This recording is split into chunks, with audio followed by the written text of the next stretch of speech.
के दिन जो ग्राम प्रधान नहीं बन सकता वो मुख्यमंत्री बन जाए, वो मंत्री बन जाए, इसलिए शहादतें नहीं दी थी कि रावण का घमंड नहीं रहा। इस कलयुग में पुष्कर सिंह धामी जी का क्या घमंड रहेगा। अगर बॉबी पवार बाहर आ जाएगा फिर आंदोलन खड़ा होगा, और आंदोलन खड़ा होगा तो पुष्कर सिंह धामी की कुर्सी जाएगी।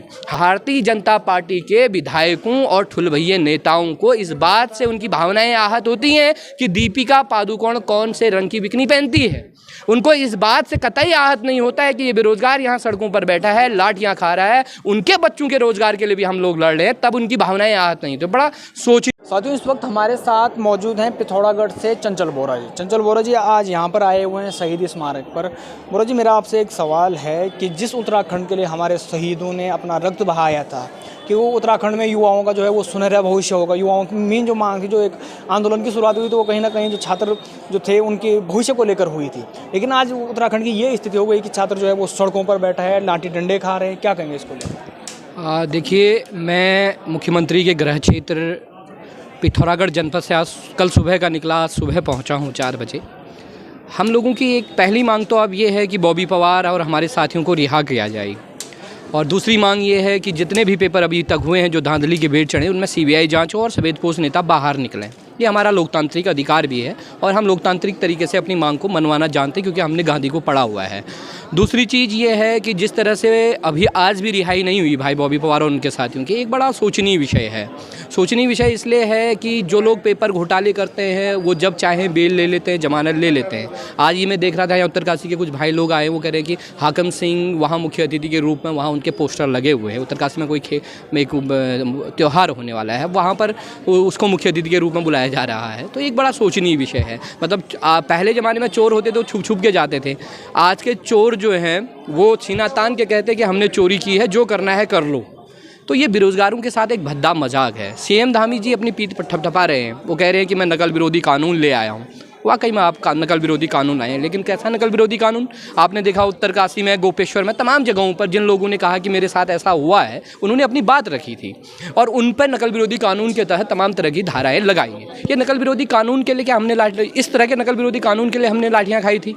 ये बॉबी भाई इसलिए जेल में गए हैं कि जो लोग आवाज़ उठा रहे हैं उन पर ही नकल विरोधी कानून लगा दिया जाए।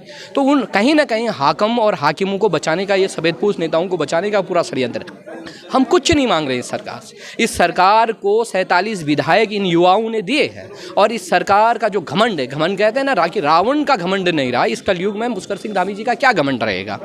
आज वो अपनी कुर्सी बचाने में लगे, इससे साफ साफ जाहिर नजर आता है कि वो अपनी क्या बचा रहे हैं, कुर्सी बचा रहे हैं।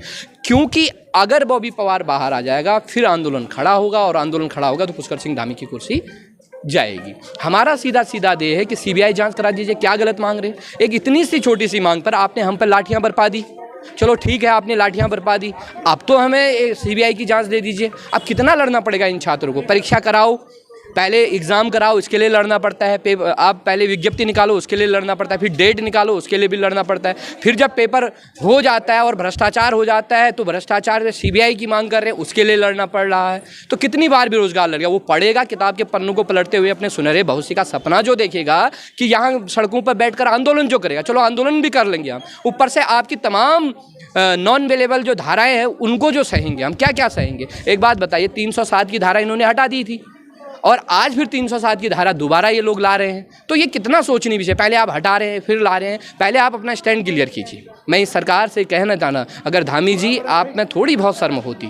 आप बेरोजगार क्या कह रहा था? तो पेपर डिले कह रहा था, सीबीआई जांच। आप आते बेरोजगारों के पास, भाइयों जो गलतियां होगी हैं माफ़ करना, आपका ही भाई हूँ, और अब मैं सीबीआई जाँच करा रहा हूँ, सख्त नकल विरोधी कानून ला रहा हूँ, और पटवारी का पेपर 2 महीने डिले कर रहा हूँ। हमारे लिए तो आप भगवान हो जाते।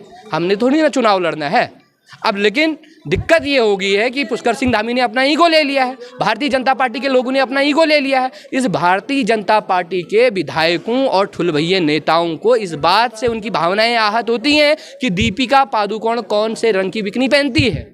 उनको इस बात से कतई आहत नहीं होता है कि ये बेरोजगार यहाँ सड़कों पर बैठा है, लाठियाँ खा रहा है, उनके बच्चों के रोजगार के लिए भी हम लोग लड़ रहे हैं, तब उनकी भावनाएं आहत नहीं। तो बड़ा सोचनीय विषय है ये पूरा। आप देख सकते हैं 2014 के बाद जिस तरह से हो रहा है। हम सोचे चलो शांत, चलो नहीं भैया, हमको रोज़गार करना है, रहने दो, छोड़ दो छोड़ दो छोड़ दो। आज मैं यहाँ देख रहा हूँ, मैं पहली बार आया हूँ शहीद स्मारक स्थल पर, 19 साल 21 साल में लोगों ने शहादतें दी हैं। इसलिए शहादतें नहीं दी हैं कि कल के दिन जो ग्राम प्रधान नहीं बन सकता वो मुख्यमंत्री बन जाए, वो मंत्री बन जाए, इसलिए शहादतें नहीं दी थी। शहादतें इसलिए दी थी कि छोटा राज्य होगा, जो सपने हैं बेरोजगारों के उनको रोजगार मुहैया होगा, अच्छा स्वास्थ्य होगा, अच्छा विकास होगा। इन तमाम मुद्दों पर ये सरकारें विफल रही हैं। भ्रष्टाचार इससे पहले भी होते थे, भ्रष्टाचार ऐसा नहीं कि इससे पहले की सरकारों में नहीं हुए हैं। तब 100 में से 20 लोग भ्रष्टाचार से लगते थे, 80 लोग ईमानदारी से लगते थे। लेकिन आज हो क्या रहा है, आज 80 लोग भ्रष्टाचार से लग रहे हैं और 20 लोग ईमानदारी से लग रहे हैं। तो ये बेरोजगार के साथ एक मजाक है। और बेरोजगार को सपना तुमने दिखाया था, हर साल 2 करोड़ रोजगार का सपना तो तुमने दिखाया था।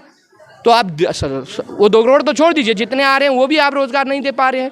तो इसलिए सीएम सिंह धामी जी, अगर आपसे नहीं हो पा रहा है तो आप इस्तीफा दीजिए, ये आपकी नैतिक जिम्मेदारी है। और जो ये लाठीचार्ज हुआ है, इस लाठीचार्ज की भी सीबीआई जांच हो, आखिर हुआ क्या। हम सीधा आप एक फोटो आज वीडियो वायरल कर रहे हैं कि भैया ये लोग हैं, आप हमारी मदद कीजिए।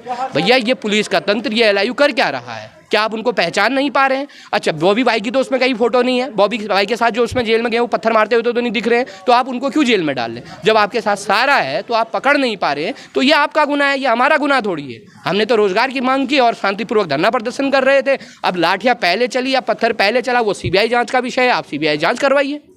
हम इतना ही कहते हैं इस सरकार में। अंत में यही कहना चाहता हूँ इस सरकार से कि अभी भी वक्त है, संभल जाओ, वरना 2023 ये लास्ट में नगर पालिका चुनाव है, वहीं हम आपको ट्रेलर दिखा देंगे। तमाम बेरोजगार वहीं आपको ट्रेलर दिखा देगा, इसलिए अभी भी संभल जाओ, इतना ही कहना चाहता हूँ। जय हिंद, जय भारत, जय उत्तराखंड। दम है तेरे दमन में कितना, देख लिया है देखेंगे, जगह है तेरी जेल में कितनी, देख लिया है देखेंगे। धन्यवाद।